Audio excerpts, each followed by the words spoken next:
नमस्कार दोस्तों, ओम नमः शिवाय। स्वागत है आप सभी का इस नए वीडियो में। ओम नमः शिवाय, जय श्री शिवाय, नमस्तोभ्यम, हर हर महादेव। सावन सोमवार अष्टमी तिथि। सावन सोमवार की अष्टमी तिथि का बहुत ही छोटी दुर्लभ से उपाय है। शिवलिंग पर जल अर्पित मत करना, यानी कि शिवलिंग पर जल अर्पित ना करने वाला यह उपाय जो कि आप सभी को आपकी इच्छा मनोकामनाओं को परिपूर्ण तो करेगा ही करेगा, साथ ही साथ धन प्राप्ति कराएगा, कर्ज से मुक्त कराएगा और रोग मुक्ति जैसी भी समस्याओं को दूर करेगा। सोमवार की अष्टमी तिथि के दिन के 3 महा उपाय हैं। अष्टमी के ये 3 उपाय आप सभी को अवश्य रूप से करना चाहिए, जिसमें से कि पहला उपाय आप सभी का फूल से करना रहेगा। धन प्राप्ति कराएगा, यश वैभव कराएगा, संतान की प्राप्ति कराएगा, घर में गृह कलेश जैसी समस्याओं को दूर करेगा। 31-31 चावल वाला यह जो उपाय है, यह उपाय आप सभी के जीवन से किसी भी रुके हुए कार्य को परिपूर्ण कराएगा।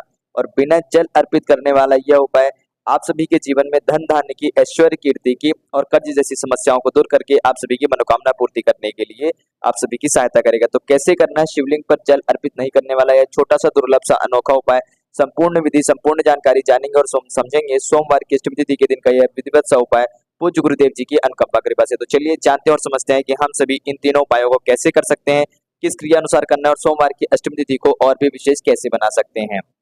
लेकिन प्लीज उससे पहले वीडियो को लाइक अवश्य रूप से करिएगा और यदि आप चैनल पर नए हैं, अभी तक सब्सक्राइब नहीं करा है तो चैनल को सब्सक्राइब अवश्य रूप से करें। जैसा कि हमने बात करी थी कि हमारा जो पहला उपाय रहेगा वह हमारे जीवन से हमारी धन की प्राप्ति कराएगा, यानी कि हमारे जीवन में धन की प्राप्ति कराएगा, साथ ही साथ यश वैभव दिलाएगा, हमारी मनोकामना पूर्ण कराएगा और संतान सुख से संबंधित हमारी कोई इच्छा है तो वह भी हमारी परिपूर्ण करेगा। इसमें हमें लेना है इस उपाय में हम लेंगे परिजात का फूल। कौन सा फूल लेंगे? परिजात का फूल। यदि आप देख सकते हो तो इसकी जो पंखुड़ियां रहती है वह सफेद रहेगी और इसकी जो पंखुड़ियों की डंडी रहती है इस फूल की वह लाल रहेगी। आप इस चित्र को देख करके समझ पा रहे होंगे कि मैं किस फूल की बात कर रहा हूँ। यह पुष्प कैसा रहता है? तो यह जो पुष्प आप देख रहे हो अभी वीडियो में, यह परिजात का फूल है। आप इस फूल को आपको कहीं ऐसे दुकान वगैरह में ही मिलेगा, यानी कि किसी भी आप पूजा की दुकान में जाएंगे वहीं पे मिल सकता है, फूल वगैरह की दुकान में। अन्यथा आप सोचे कि मुझे ये फूल आसानी से किसी भी बाग बगीचे में मिल जाए, तो ऐसा मिलना मुश्किल है। परंतु प्रयास करें किसी भी पूजा वाली दुकान में चले जाए, वहां से परिजात का फूल आप मांगेंगे तो आपको बहुत ही सरलता से यह फूल, यह पुष्प मिल जाएगा। तो कम से कम आपको एक पुष्प तो ले ही लेना है और अधिक से अधिक यदि चाहें तो आपके पास 3 पुष्प होते हैं तो बहुत अच्छी बात है। परंतु प्रयास करें कि आपके पास 3 पुष्प ही रहें। यदि नहीं मिलते हैं तो आप एक पुष्प से भी इस उपाय को कर सकते हैं। एक पुष्प और एक लोटा शुद्ध जल लेकर के भगवान शिव जी के मंदिर पहुंचेंगे। मंदिर पहुंच करके सबसे पहले आपको क्या करना है कि जो आपके पास ये एक लोटा शुद्ध जल है, एक लोटा शुद्ध जल शिव जी की शिवलिंग पर अर्पित करेंगे। जिन लोगों के पास 3 पुष्प हैं तो अच्छी बात है, वो 3 स्थानों पर रखेंगे। जिनके पास एक पुष्प है तो भी अच्छी बात है, आप एक ही पुष्प को 3 स्थानों पर रखेंगे। कैसे करेंगे हम समझते हैं आगे। अब सबसे पहले आपने क्या करा, जल अर्पित कर दिया है भगवान शिव जी की शिवलिंग पर। जैसे ही आप भगवान शिव जी की शिवलिंग पर जल अर्पित कर देते हैं, ओम नमः शिवाय, श्री शिवाय नमस्तुभ्यम का जाप करते हुए, और उसके बाद यह एक परिजात का फूल आप अपनी हथेली में लेते हैं। जिन लोगों के पास एक फूल है मैं उनके लिए बता रहा हूँ, जिनके पास 3 फूल रहेगा तो वह 3 स्थानों पर रख दीजिएगा। आप समझ जाएंगे आगे खुद ब खुद कैसे करना है। अब देखिए, आपने ये एक पुष्प लिया, इसको हथेली में लेंगे। सबसे पहले माता अशोक सुंदरी वाले स्थान पर रहेंगे। यह जो मध्य स्थान होता है जलाधारी के बीच वाला स्थान, यहाँ पर आप माता अशोक सुंदरी वाले स्थान पर रखेंगे इस एक फूल को। और वहां पर रखते वक्त आपको क्या करना है, अपनी संतान सुख से जुड़ी हुई आपकी कोई भी इच्छा है उसके लिए प्रार्थना याचना कर रही है आपको माता अशोक सुंदरी जी से। और वहां पर जब आप इस पुष्प को रखेंगे तो आप यहाँ पर देख करके समझ पा रहे होंगे कि इस पुष्प की जो डंडी है वह भगवान शिव जी की शिवलिंग की तरफ है, पुष्प की जो पत्ती का मुख है वह जलाधारी की अंतिम छोर की तरफ है। कुछ इसी प्रकार से आपको वहां पर माता अशोक सुंदरी वाले स्थान पर रखना है। रखा, संतान के लिए आपने प्रार्थना याचना करी, फिर इस पुष्प को उठा लेंगे वहां से। उठा लेने के बाद अब इस पुष्प को आप रखेंगे माता जगत जननी जी के हस्तकमल पर। यहाँ पर जब रखेंगे तब आपको अपने जीवन में धन वैभव की, ऐश्वर्य कीर्ति की, यानी धन वैभव की और कार्य सिद्धि की प्रार्थना याचना करनी है। ठीक, और तब यहाँ पर जब आप रखेंगे तो इस डंडी का जो मुख है, इस पुष्प की जो डंडी का मुख है वह आपकी ओर रहना चाहिए। जैसे कि आप यहाँ पर खड़े हैं, ये आप है, तो आपकी ओर इस डंडी का मुख होना चाहिए। और पुष्प का जो है पुष्प वह भगवान शिव जी की शिवलिंग को देखता हुआ रहे, यानी कि उसका मुख भगवान शिव जी की शिवलिंग की तरफ होना चाहिए। और धन वैभव की प्रार्थना याचना के लिए, कार्य सिद्धि की प्रार्थना याचना के लिए आपको प्रार्थना करनी है। इतना कहा, पुष्प रखा, कहा अपनी प्रार्थना करी और वापस से पुष्प को उठा लेंगे। और अंतिम में तीसरे नंबर पर आप इस पुष्प को भगवान शिव जी की शिवलिंग के ऊपर रखेंगे तो डंडी ऊपर की तरफ रहेगी और ये जो पंखुड़ियों वाला हिस्सा है पुष्प का, ये भगवान शिव जी की शिवलिंग पर रहेगा। डंडी ऊपर की तरफ रहनी चाहिए और पंखुड़ियां नीचे की तरफ रहेंगी, कुछ ऐसे रखना है। ठीक, जैसा कि अभी आप यहाँ पर देख रहे हो। इस प्रकार से यहाँ पर रखने के बाद आप अपने जीवन से जो भी आपकी कष्ट बाधा है उनको दूर करते हुए, अपने कार्य को परिपूर्ण करते हुए, अपने जीवन में धन धान्य की परिपूर्ति को करते हुए और अपने जीवन में अपने किसी भी कार्य में यश वैभव की प्राप्ति के लिए, साथ ही साथ विवाह से जुड़ी हुई कोई भी इच्छा मनोकामना है या संतान से जुड़ी कोई इच्छा मनोकामना है, उसकी परिपूर्णता के लिए आप प्रार्थना याचना कर सकते हैं। मुख्य रूप से आप सभी की जो धन की प्रार्थना याचना है वह भी परिपूर्ण होगी। तो यह हमारा एक पुष्प का उपाय था कि इसको हमें कैसे करना है। जिन लोगों के पास 3 पुष्प है तो वह पुष्प को उठाएंगे नहीं, जिस पुष्प को जहां पर रखा है वहीं पर रखा रहने देंगे। दूसरे स्थान पर दूसरा पुष्प, तीसरे स्थान पर तीसरा पुष्प, इस क्रिया से अनुसार उन लोगों को कर लेना है। यहाँ पर हमारा पहला उपाय समाप्त होता है। अब हम बात करते हैं अपने दूसरे उपाय की। तो यह जो उपाय है, ये उपाय है हमारा 31, 31 और 31 वाला उपाय है। यह जो 31 वाला उपाय है, इस उपाय को हम कर रहे हैं किसी भी अटके हुए, किसी भी पुराने विशेष कार्य को, अटके हुए कार्य को परिपूर्ण करने के लिए। देखिए, ऐसा कोई भी हमारा केस है, यानी कि हमारा कोई भी कोर्ट केस है, जमीन से संबंधित हो या आपसी कोई सा विवाद हो किसी अन्य व्यक्ति से, ऐसा कोई संबंधित केस है, या फिर किसी भी अन्य चीजों से जुड़ा हुआ, या फिर कोई झूठा केस है जो कि आपके घर परिवार के किसी व्यक्ति के ऊपर लगा दिया गया था और उस केस में आप फंसे हुए हैं, बहुत लंबे समय से बाहर नहीं आ पा रहे हैं, उस केस से आपको मुक्ति नहीं मिल पा रही है, तो उसके लिए आप यह उपाय कर सकते हैं। या फिर कोई आपकी विशेष इच्छा मनोकामना थी, कोई विशेष कार्य था जो कि बहुत लंबे से परिपूर्ण करना चाह रहे हैं, परंतु आपकी वह मनोकामना, वह कार्य परिपूर्ण नहीं हो पा रहा है, वह कार्य आपका सिद्ध नहीं हो पा रहा है, वह कार्य आपका अटका हुआ है, तो आप ये 31 वाला उपाय करेंगे। 3 31 है। क्या करना है आपको, ध्यान दीजिएगा। आपको 31 बेलपत्र लेनी है, 31 चावल के दाने लेने हैं, 31 हरे मूंग के दाने लेने हैं। अब यहाँ पर प्रश्न यह उठता है कि भैया हमें 31 चावल के दाने भी मिल जाते हैं, 31 हरे मूंग के दाने भी मिल जाते हैं, परंतु 31 बेलपत्रियां नहीं मिलती हैं। हमें कुछ कम बेलपत्रियां मिलती हैं, 31 मात्रा में बेलपत्रियां नहीं मिल पाती हैं। चाहे हम भगवान शिव जी की शिवलिंग से ही बेलपत्र क्यों ना उठा ले, उसे शुद्ध जल से साफ कर लें, फिर भी हमारे पास 31 बेलपत्रियां नहीं हो पाती हैं, तो अब हम क्या करें। तो ऐसी समस्या में उन लोगों को क्या करना है कि 31 चावल के दाने और ले लेने हैं। ऐसा नहीं कि मात्र 31 चावल के दाने ही रखोगे, नहीं, जो बेलपत्रों की जगह आप 31 चावल के दाने और ले लेंगे। भगवान प्रदीप मिश्रा जी कहते हैं, हमारे गुरु जी कहते हैं, और यदि आपको जितनी बेलपत्रियां मिलती हैं उतनी बेलपत्रियां ले लें, 10 12 8 7 जितनी भी बेलपत्रियां मिलती है बेलपत्रे लें, और बाकी बची हुई अन्य बेलपत्रियों के स्थान पर आप चावल के दाने ले सकते हैं। बस वह चावल के दाने अखंडित नहीं होने चाहिए, साबुत चावल के दाने होने चाहिए। इन बातों का विशेष रूप से ध्यान रखिएगा।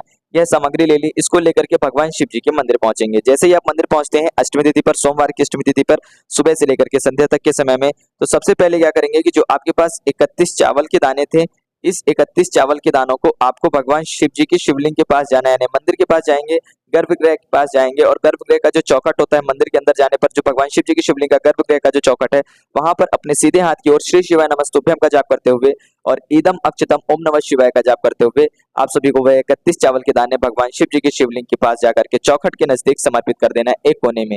यानी तो आप यहाँ पर प्रश्न बढ़ता है कि भैया चौखट के अंदर की तरफ समर्पित करें या चौखट से बाहर की तरफ, तो आप अंदर की तरफ इसको समर्पित करेंगे। ईदम अक्षतम ओम नमः शिवाय या फिर श्री शिवाय नमस्तुभ्यम का जाप करते रहेंगे जब इस चावल को समर्पित करेंगे। समर्पित कर दिया, अब आपको गर्भगृह से बाहर आ जाना है।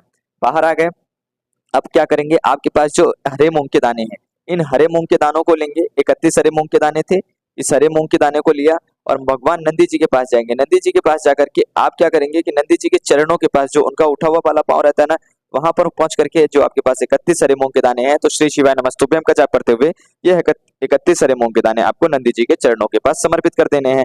यहाँ पर आपके हरे मूंग के दाने भी समर्पित हो चुके हैं और उनके कान में आपको ओम नमः शिवाय का नाम लेना है और फिर अपनी प्रार्थना याचना कह देनी है। जो भी आपकी इच्छा मनोकामना है, जो भी कार्य को आप परिपूर्ण करना चाह रहे हैं, उसके लिए आप प्रार्थना याचना कर देंगे, परंतु कहने से पहले आपको ओम नमः शिवाय जरूर बोलना है नंदी जी के कानों में, उसके बाद ही बोलना है आपको अपनी प्रार्थना याचना।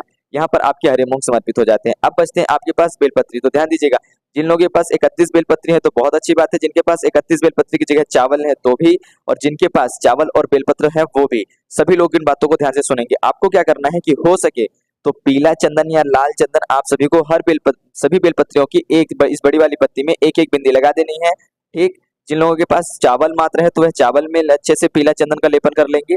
ठीक, या फिर जिनके पास चावल और बेलपत्री दोनों है तो वह लोग भी चावल और बेलपत्री दोनों में लेपन करेंगे। बेलपत्री में बिंदी लगाएंगे, चावल में लेपन कर लेंगे। इतनी क्रिया कर ली है। अब यह 31 बेलपत्री आप सभी को जाना है भगवान शिव जी के पास। सबसे पहले जाएंगे, जो आपके पास एक लोटा शुद्ध जल था, उस एक लोटे शुद्ध जल से भगवान शिव जी की शिवलिंग का अभिषेक कर देंगे, स्नान करा देंगे। भगवान शिव जी की शिवलिंग का स्नान करा दिया, अभिषेक कर दिया, ओम नमः शिवाय श्री शिवाय नमस्तुभ्यम का जाप करते हुए अब इसके बाद जो आपके पास ये 31 बेलपत्रियां हैं, ये 31 बेलपत्रियां समर्पित करनी है। तो कैसे समर्पित करेंगे, एक बात का विशेष ध्यान रखिएगा। सबसे पहली बात का ध्यान यह रखिएगा कि जो बेलपत्री की डंडी है वह जलाधारी की ओर रहेगी। आप बेलपत्री के जब शिवलिंग पर यह बेलपत्री समर्पित करेंगे, उस वक्त आपका जो मुख है वह उत्तर दिशा की ओर रहेगा। इस बात का मुख्य रूप से ध्यान रखिए। बेलपत्री की डंडी जलाधारी की ओर रहेगी और जब एक एक बेलपत्री समर्पित करेंगे तो एक एक बेलपत्री करके समर्पित करिएगा। यदि समय मिले, नहीं समय है, वहां पर बहुत ज्यादा भीड़ है, तो 31 की 31 बेलपत्रियां और चावल एक साथ भगवान शिव जी की शिवलिंग पर रख दीजिएगा। परंतु जब आप ये बेलपत्री और समर्पित करेंगे, चावल समर्पित करेंगे, उस वक्त आपकी जो भी विशेष इच्छा मनोकामना है, उस इच्छा मनोकामना को, जिस भी कार्य से संबंधित आपकी कोई भी मनोकामना है, उस मनोकामना को आपको अपने मन में स्मरण करना है, यानी कि याद करना है, भगवान शिव जी से कहना है और ये 31 बेलपत्रियां आपको समर्पित कर देनी है। परंतु यदि आपके पास समय है पर्याप्त और एक एक करके आप समर्पित कर पा रहे हैं, तो ओम नमः शिवाय का जाप करेंगे, एक बेलपत्री रखेंगे, अपनी मनोकामना अपने मन में आप याद करेंगे, फिर ओम नमः शिवाय का जाप करेंगे, एक एक करके आपको रखनी है, या फिर 31 भी आप इकट्ठे एक साथ रख सकते हैं। 31 बार ओम नमः शिवाय श्री शिवाय नमस्तुभ्यम का जाप करके। तो यहाँ पर हमारा दूसरा उपाय भी समाप्त होता है। यह जो उपाय था हमारे किसी भी कार्य को परिपूर्ण करने की क्षमता रखता है, किसी भी कार्य को सिद्ध करने की क्षमता रखता है, फिर वह चाहे कितने भी लंबे समय से किसी भी कारणवश अटका हुआ ही क्यों ना हो, हमें उसके साथ खुद ब खुद उपलब्ध होने लगते हैं ताकि हम उस कार्य को परिपूर्ण कर सके। तो यहाँ पर हमारा दूसरा उपाय समाप्त होता है, जिसकी हम सभी को सोमवार की अष्टमी तिथि पर करना है, सुबह से लेकर के संध्या तक के समय में। बात करते हैं हम अपने तीसरे उपाय की। तो देखिए, ये जो तीसरा उपाय है, ये आपकी मनोकामना पूर्ति कराता है, यानी कि जिन भी लोगों की विवाह से जुड़ी कोई भी इच्छा मनोकामना हो, वह परिपूर्ण होगी। जिन भी लोगों को बहुत ज्यादा डर या टेंशन वगैरह लगता हो, वह मनोकामना परिपूर्ण होगी कि ऐसी समस्याएं दूर हो। जो भी लोग व्यापार नौकरी में तरक्की चाहते हैं, उनकी मनोकामना पूरी होगी। जो भी लोग परीक्षा या कोई कंपटीशन की परीक्षा निकालना चाह रहे हैं, वह भी मनोकामना परिपूर्ण होगी। साथ ही साथ आपके घर में, आपके जीवन में बहुत ही ज्यादा कलेश, बहुत ही ज्यादा विग्रह, बहुत ही ज्यादा अशांति चल रही है, तो ऐसी समस्याएं भी दूर होगी। क्या करना है, आपको जल समर्पित करना है। यह तीसरा जो हमारा उपाय था, हम सभी ने जैसा कि बात करी थी पहले, तीसरा वाला जो हमारा उपाय रहेगा, यह जल ना समर्पित करने वाला उपाय है। कौन सा उपाय है जिसमें हम सभी को जल नहीं समर्पित करना है? तो यहाँ पर बात कर, आप सभी के मन में संशय होगा कि भैया आप जल समर्पित करने के लिए कह रहे हैं, तो आपको जल नहीं समर्पित करना है शिव जी की शिवलिंग के ऊपर। कैसे? देखिएगा, शिव जी के ऊपर आप जल नहीं समर्पित करेंगे। आप एक लोटा शुद्ध जल लेकर के भगवान शिव जी के मंदिर पहुंच गए हैं।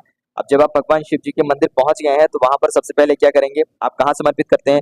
गणेश जी वाले स्थान पर समर्पित करते हैं, फिर भगवान कार्तिकेय जी वाले स्थान पर समर्पित करते हैं। 2 स्थानों पर आपने समर्पित कर दिया है। ठीक, फिर तीसरा आप जलाधारी वाले स्थान पर समर्पित करते हैं, इस मध्य में। उसके बाद आप माता शोक सुंदरी के यहाँ पर सेंटर में माता शोक सुंदरी जी का स्थान होता है, वहां पर आप समर्पित करते हैं। फिर पांचवा आप माता पार्वती जी के स्थान पर समर्पित करते हैं, यहाँ पर। ठीक, फिर उसके बाद ये जो हस्तकमल होता है छठा, आप यहाँ पर समर्पित करते हैं। इन सभी स्थानों पर आपको जल समर्पित कर दिया। अब बारी आती है अंतिम में शिव जी की शिवलिंग के ऊपर, यहाँ पर जल समर्पित नहीं करेंगे। क्या करेंगे? शिव जी के ऊपर आपको जल समर्पित नहीं करना है। यह जो एक लोटे वाला उपाय है, शिव जी के ऊपर जल अर्पित नहीं करने वाला उपाय है, यहाँ पर नहीं करना है। सभी स्थानों पर कर दिया है आपने, गणेश जी के, कार्तिकेय जी के, अशोक सुंदरी वाले स्थान पर, जलाधारी वाले स्थान पर, यह जो अंतिम छोर होता है माता पार्वती जी के स्थान पर, यहाँ पर माता हस्तकमल के स्थान पर, यहाँ पर आपने समर्पित कर दिया है, परंतु शिव जी के ऊपर आपने जल समर्पित नहीं करा है। ओम नमः शिवाय का ही जाप करते हुए आप हर स्थानों पर जल समर्पित करेंगे। ध्यान दीजिएगा, ओम गम गणपते नमः, माता शोक सुंदरी, माता पार्वती जी का नाम नहीं लेंगे, हर स्थानों पर शिव जी का ही नाम लेंगे, परंतु शिव जी के ऊपर जल समर्पित नहीं करेंगे। सभी स्थानों पर जल समर्पित करेंगे, गुरु जी ने कहा है। और उसके बाद यह बहुत ही अनोखा और दुर्लभ है, उसके बाद यह बचा हुआ शेष जल आप लेकर के तुरंत बेलपत्री के पेड़ के पास पहुंचेंगे और वहां पर माता पार्वती जी को याद करते हुए बेलपत्री के पेड़ के पास आप जाकर के संपूर्ण जल अर्पित कर देंगे। संपूर्ण जल जैसे ही आप माता पार्वती जी के चरणों में समर्पित करते हैं, बेलपत्र के पेड़ के वृक्ष की जड़ में, और माता पार्वती जी से याद करते हुए अपनी विशेष किसी भी इच्छा मनोकामना के लिए प्रार्थना याचना करते हैं, तो आपकी वह मनोकामना जल्द से जल्द परिपूर्ण होती है। फिर वह चाहे धन से संबंधित हो, चाहे किसी भी चीज से संबंधित हो। और एक बात और याद रखिएगा कि अष्टमी तिथि के दिन बेलपत्र के वृक्ष में माता लक्ष्मी जी का वास होता है, तो आपके घर में माँ लक्ष्मी जी की भी विशेष अनुकंपा कृपा बरसती है।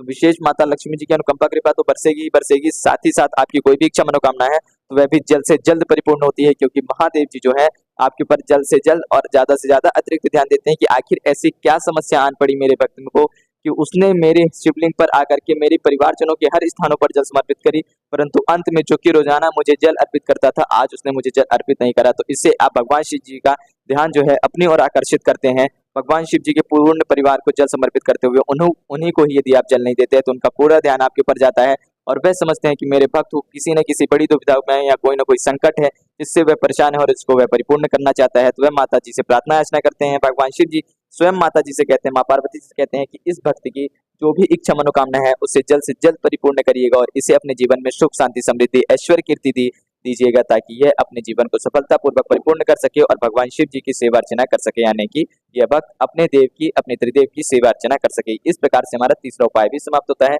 जो कि शिव जी पर जल अर्पित न करने वाला उपाय था। तो हमें इन तीनों उपायों को कैसे करना था, किस क्रिया अनुसार करना था, संपूर्ण विधि, संपूर्ण जानकारी बहुत ही सरल और बहुत ही सहज रूप से समझी है।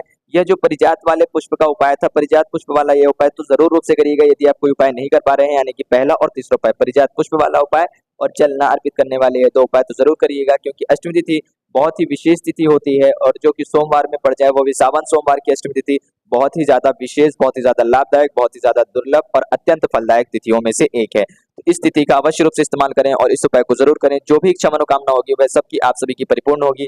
कर्ज से मुक्ति, धन प्राप्ति से मुक्ति, रोग जैसी समस्याओं से मुक्ति और खासतौर पर आपकी कोई विशेष इच्छा मनोकामना हो वह भी परिपूर्ण करेगा। तो कैसे करना था आप सभी को ये एक पुष्प वाला पूर्ण गुरु जी की कथा से सुनकर समझकर हम सभी ने बहुत ही सरल और बहुत ही सहज रूप से जानने और समझने का प्रयास किया है। तो उम्मीद करता हूँ आप सभी समझ चुके होंगे कि इस उपाय को कैसे करना था। यदि कुछ प्रश्न हो तो अवश्य पूछिएगा।